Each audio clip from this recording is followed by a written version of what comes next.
Morning, guys. I'm barely awake. I'm whispering because it's 6 a.m. on a Sunday morning, and I am in my basement office slash workout room. And I've been really trying to do this video, but it's hard to sort of get away from everybody. Yeah, so it's 6 in the morning. I got a candle down here. It is called Fir Balsam and Cedarwood, and it's by the Lucky You Candle Company, which is a local company. And I got my coffee going, and it's in my beautiful little raccoon mug that my daughter brought me back from Japan. It says made in Japan, and it is like one of my favorite things in the world. She's so sweet. I want to come on. I'm about to do my meditation in the morning, but first I really felt compelled to come and talk to you guys with an update about my Going Down Fighting series, which is a series where I start to deal with the fact that I need to make some serious lifestyle changes in midlife in order to change some of the health markers that have come back in my recent blood test. And so, first of all, I gotta say, not a doctor. Anything I talk about that I'm doing right now is not a recommendation. Do your own research, ask your own doctor. I'm very tired. What was the second thing I was going to say? The second thing I was going to do is just have a quick recap to say that I recently, I thought I was doing okay. I'm 51 years old and I thought I was doing pretty good. Excuse me. Don't know where that cough is coming from. I've been around so many people who've been sick lately. It's like I'm fighting them off like whack-a-mole. And if they get me sick, I'm going to be pissed. Okay. I thought I was doing well. Okay. I was practicing moderation. I was exercising. I was eating vegetables. I was trying to do all of the protein thing, even though nobody can possibly get the amount of protein people tell you they're supposed to get. And I was really, really trying hard to take care of my health. And then I got some blood work back that said, no matter what I do, my iron is still low. I have Hashimoto's, by the way. I have, which is a thyroid issue. It's an autoimmune disease, so I already knew that. And by the way, this is not I'm a sick person channel. I'm not interested in that kind of narrative. I'm handling all of this stuff. Okay, this is, but anyway. Cholesterol's high, when you're like, some people shouldn't eat eggs. That high. Okay, so cholesterol and LDL were high. Let's see what else is going on. Oh yeah, I got told I was pre-diabetic. I'm only 8 pounds over the top of my BMI range, so I knew I was a little overweight, but that was a bit of a shocker. And I failed the test that now tells me that I need to go get a colonoscopy. It was a really bad doctor's appointment, and I spent the last week or so, sorry, this is my laptop. I spent the last week or so just emotionally processing. I don't know if you've ever had a rough doctor's appointment, but there's an emotional component to it, and you're trying really hard to kind of stay in a good space because you're speaking to a professional doctor and you're like trying not to cry. And you have to go through sort of a grief process, a little bit of anger and a little bit of bargaining and all of those things. So I'm trying to get on the other side of that. So shut up, Stephanie, and talk about what you're doing, okay? I've got a plan, and I'm going to call this video Motivation versus Moderation. I'll tell you why. Because I was practicing moderation. I would say I was doing quite well. I was quite successful. I was accepting my body where it was. I was doing all the things. And I was trying to talk to somebody about these health issues. And they sent me a really cute and well-meaning meme, which was like, everything in moderation, you know, it's okay to have a glass of wine and it's okay to do this, blah, blah, just everything in moderation. And they were trying to be encouraging. But right now, I think that moderation is not what I need. Okay. Again, I had another conversation with this person where they were like, it has to be sustainable, right? And we've all said those things and they're not untrue. But here's what's been going on. For the past 5 years, I've kind of been stuck at this overweight weight. We know this, right? Not too overweight, just kind of cute, right? I'm just cute.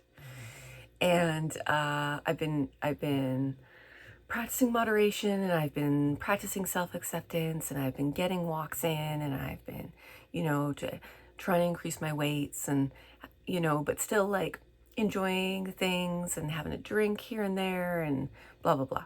Loving my cheese, okay? That was very sustainable, okay? I could do that for the rest of my life, and that's why I felt like I was in a good place. In order to reverse the blood work that I've just gotten, so this led to high cholesterol, this led to prediabetes. My sustainable moderation diet led to those things, which is why I had to have about a week of rage just to like, right? I have to get here, okay? I've got a hill to climb. I actually don't have to. I could just go on statins, eventually go on diabetes medication, just give up. I also have that choice, okay, of like having things decline, but I would choose to go up here, which is where I lose about 10 pounds, okay? These are my goals. Lose about 10 pounds, not for aesthetics, but because I believe and I understand that the fat on my body actually becomes a bit of a hormonal activity that again feeds insulin resistance, which I'm also going through menopause. So I believe the fat on my body actually starts to release hormones that encourage, keeping myself in that overweight state. My body wants equilibrium and I'm trying to break it, right? So for the prediabetes, plan one is get 10 pounds off ASAP. Okay, I want to go hard on this because I've been playing with this, maybe 1 pound a month, blah, blah, blah, blah. And it kind of just goes, and I just do that, right? No, go hard. I can lose 10 pounds. I'm not broken. I have legs that can walk. I have a mouth that can eat. I can eat vegetables, guys. This is not... Okay, so I need to do that.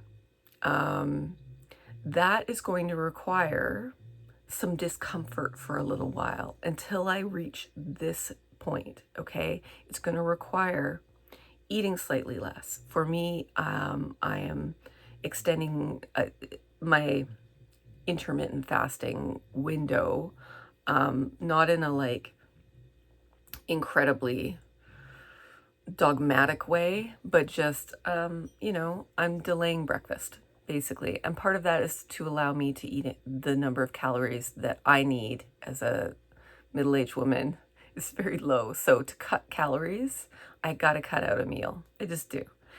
And that's okay. And I believe that that's healthy for my body. So I got to do that.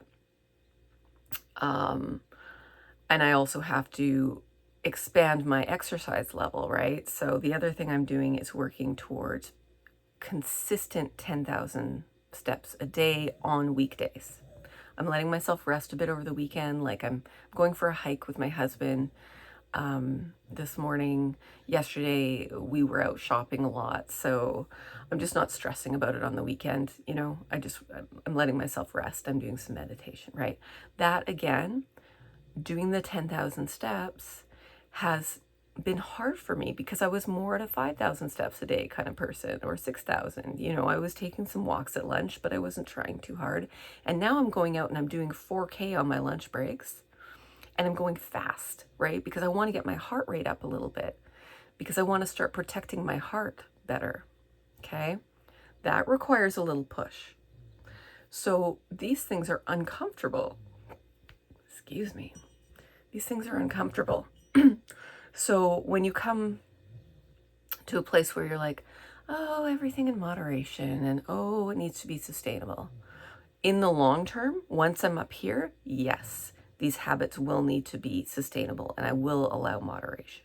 But this hill climb is going to not be very successful if I'm having glasses of wine. This hill climb, if I kind of go, and this is what I had been doing, is being like, oh, I'm a bit tired today, you know, I'm not going to worry about the steps and blah, blah, blah. I'm not playing with that right now. I'm very motivated to go hard. Again, the same friend, this one friend, who I talk a lot with and is very helpful and gives me a lot of great advice, but makes me think a lot, right? Was asking me, okay, so you're going to start doing 10,000 steps consistently. How are you going to make that appealing, or how are you going to make that sustainable? How, you know, if you're not enjoying it right now. Well, the fact is, here on the hill climb, nobody enjoys the hill climb. You enjoy the top of the mountain, but this is rough, right?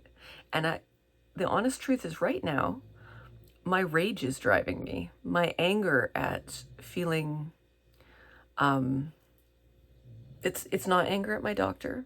It's not even anger at myself because I think I've been doing great. It's anger at the situation, right? That is getting me to put my shoes on and go out and walk really, really fast. I'm angry at the situation and I want it to change ASAP.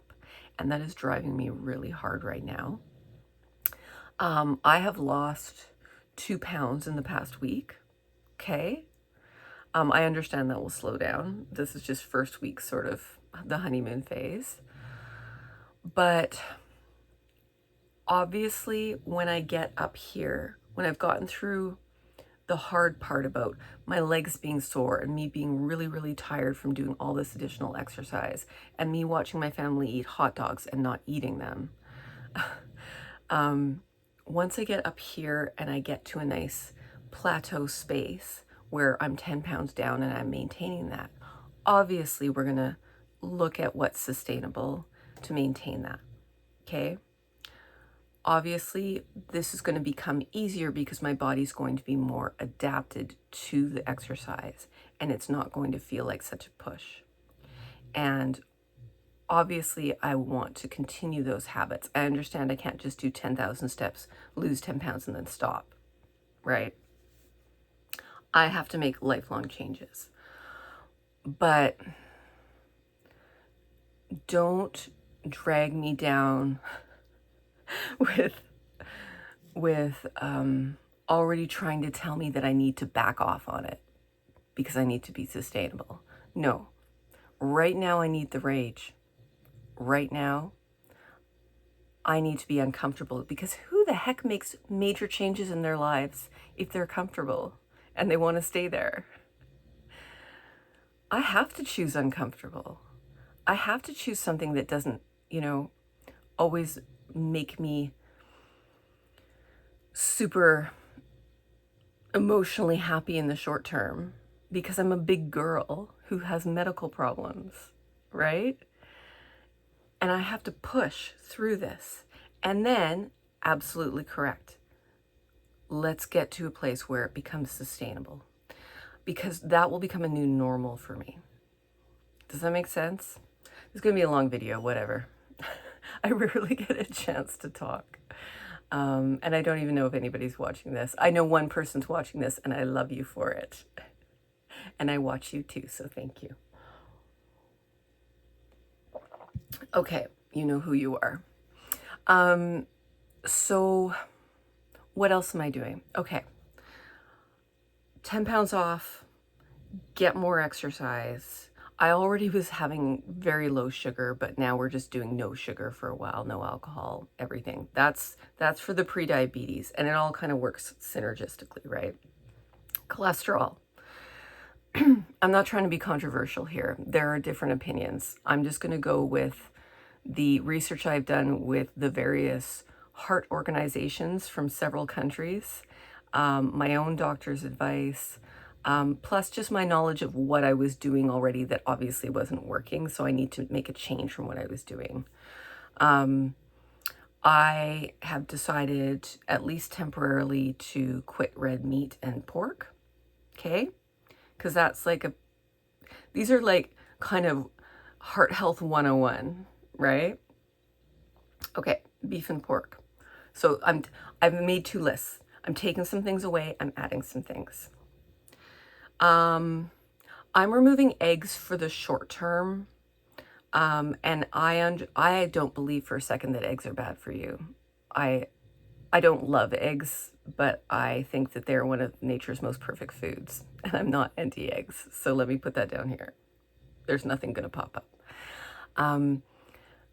But I think I'm a person who is perhaps sensitive to eggs. I went to a naturopath when I first was diagnosed with my autoimmune disease, and they give you one of those food sensitivity tests, and eggs were like at a 98%, all kinds of eggs, duck eggs, goose eggs, chicken eggs, turkey eggs, cow eggs. They were all like, Stephanie, they're creating inflammation in your body, okay? And we all know inflammation's bad. So I'm like, let's just quit eggs for a while and see what that does. Doesn't mean I won't incorporate them when I'm here, back into some baking and that kind of thing. But I'm maybe not a person who's going to sit and have omelets. You know what I mean?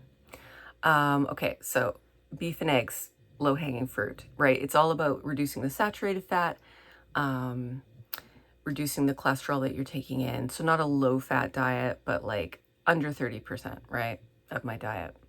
And then obviously alcohol and sugar I'm avoiding right now. And then cheese. I love my cheese. I'm on a no cheese right now. I would like to work to a place. I'd like to maybe find some low-fat cheeses. Again, see, that's going to be the mindset shift for me. I do want to incorporate cheese back into my life, and it might be like low-fat Baby Bell on my pizza, or, you know, skim mozzarella and stuff. And then occasionally some really good cheese, instead of treating cheese like it was my daily friend. Okay?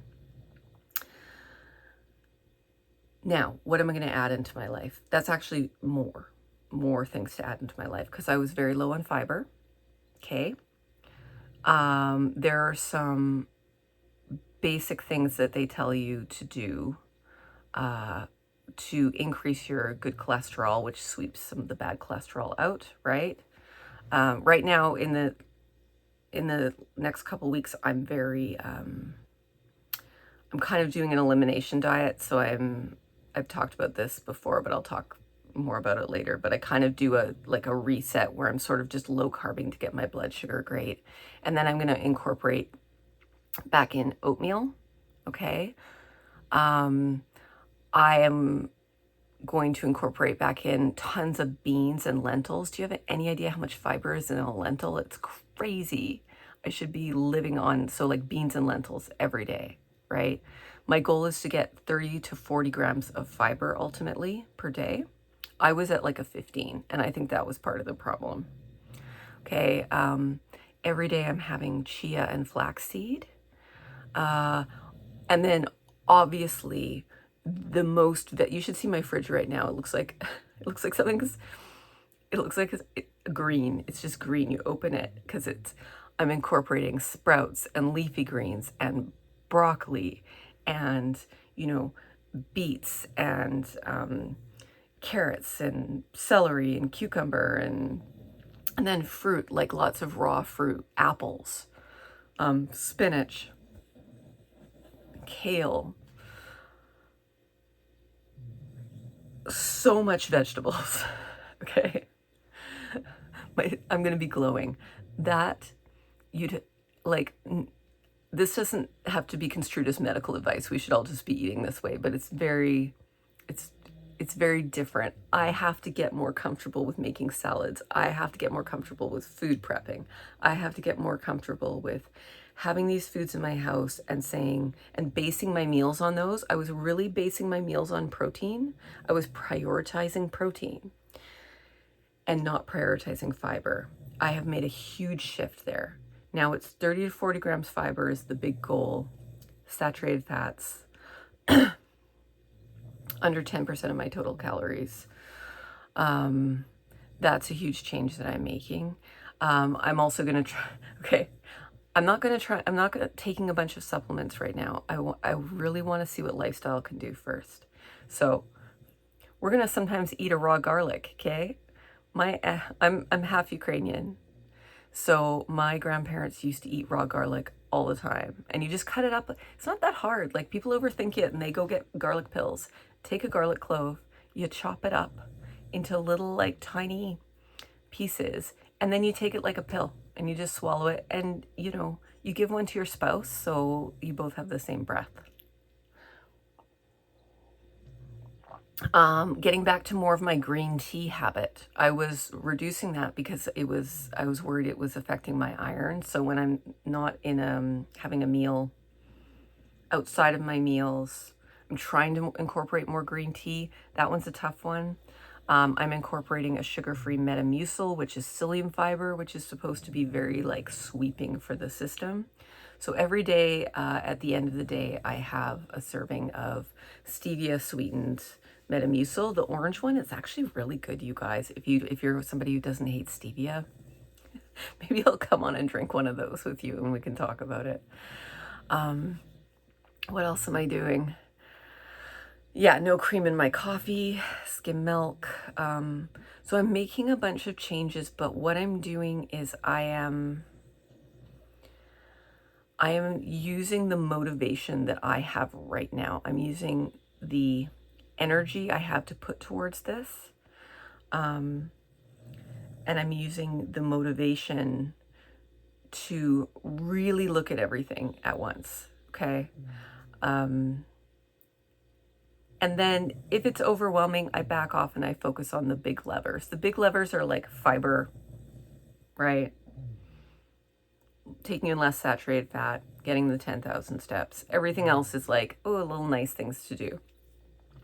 My goal is to go back in 4 months at the end of the summer and have my doctor go, oh my God, look at your blood work. Wow. What did you do? Because I don't want to go on statins. I will if I have to. I've learned that there's a correlation between my autoimmune condition and, like, people who are hypothyroid and having cholesterol problems. But my dad had a heart attack at the age of 55, and I'm not interested in just blindly letting the car drive in that direction. But I also have to do some emotional work about the fact that this may not all be in my control. But if I can sit in that office eating like, the world's most healthy athlete, then they say, you know what, you've done everything you can and we still can't lower this, then okay, medication. That's the way I look at it. Okay, so those are sort of the big priorities that are going on right now. But there's a third pillar here. And I think I've talked about this previously, and I have to get more serious about it. And this is the stress piece, okay? And I'm somebody who likes to meditate sometimes. I like my mindfulness. I use laughter a lot to dissipate stress. Wait until I go for a colonoscopy. Wait for the video. Because there's going to be some jokes.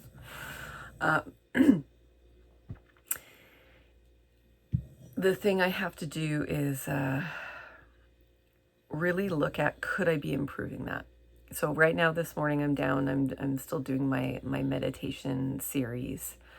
And I'm also, every morning now, I'm putting some essential oils on my wrist, okay? They smell really good.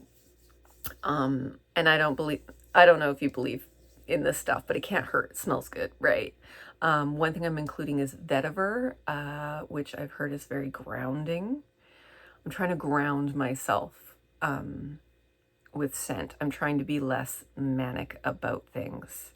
At work, I'm trying to go, just take the breath, you know, when we're ranting, because we do a lot of ranting at work, I do have a kind of it's a stressful customer service oriented kind of job. I'm dealing with some important things in people's lives, right? And sometimes I can't just, be chill all day. And who can at work, really? But I have to go at work. Okay. Take my walks during the day. Not spend my lunch break just like scrolling or whatever. Just always clearing it off, always clearing it off. In the morning, I'm doing some meditations.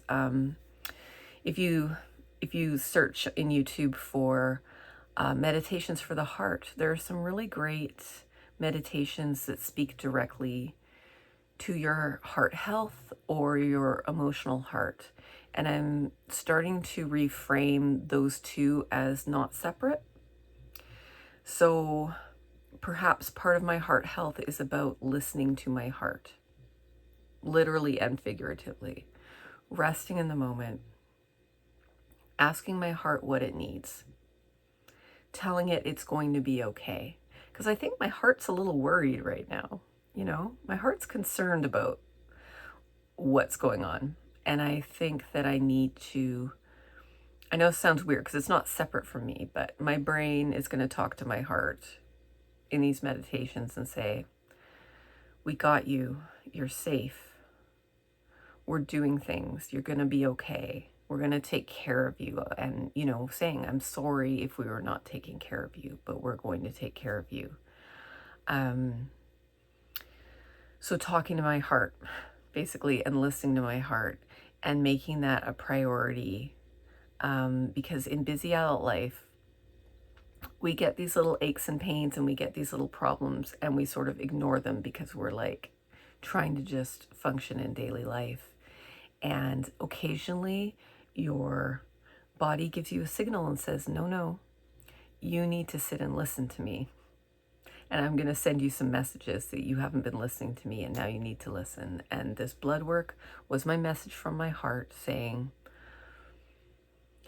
you need to fight now. You need to fight to have a better existence. And won't that be wonderful at the end of the summer? Won't that be wonderful when I am feeling so full of vegetables and so energetic from all the exercise I'm getting, and hopefully 10 pounds down and in a better headspace. That is the goal setting. That is the vision I have for myself. All right. If anybody's listening, I thank you very much. Appreciate you, and I will check in and let you know how it's going. Have a great Sunday.